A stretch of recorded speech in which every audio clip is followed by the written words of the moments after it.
ఈరోజు మనం చెప్పుకోబోయే కథ పేరు ప్రేమపూలు. రామాపురంలో వెంకయ్య అనే ఒక వడ్డీ వ్యాపారి ఉండేవాడు. ఆయన ఆ ఊరి వారికే కాకుండా ఆ చుట్టుపక్కల ఉన్న గ్రామాలలోని వారికి కూడా వడ్డీలకు డబ్బు ఇచ్చేవాడు.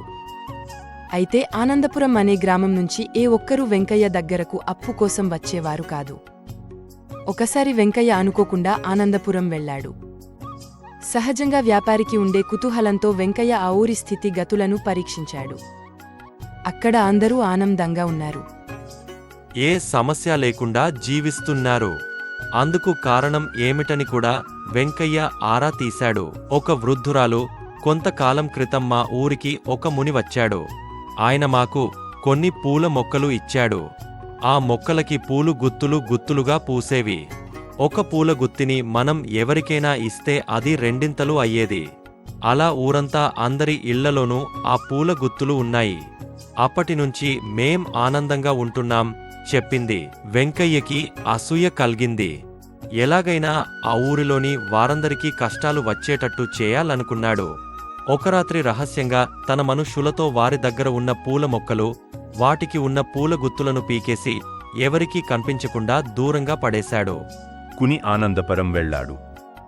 ఏమీ తెలియనట్టు అందరినీ పరామర్శించాడు.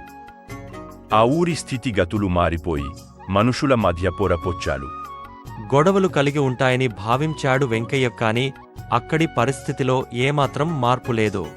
ఆ ఊరి ప్రజలు మునుపటి కంటే ఇంకా ప్రేమగా అభిమానంగా ఉన్నారు. ఒక్క క్షణం వెంకయ్యకు మతిపోయింది. ఆ తరువాత దానికి కారణం ఏమిటో వెంకయ్య బాగా ఆలోచించాడు. అతనికి ముని మహిమ ఏమిటో అర్థం అయింది. ఆ మహా సుభావుడు అభిమానం, స్నేహం, ప్రేమ అనే పూలతోటలు ఇండ్ల లోగిళ్లలో కాదు, జనాల మనసుల్లో నాటాడు.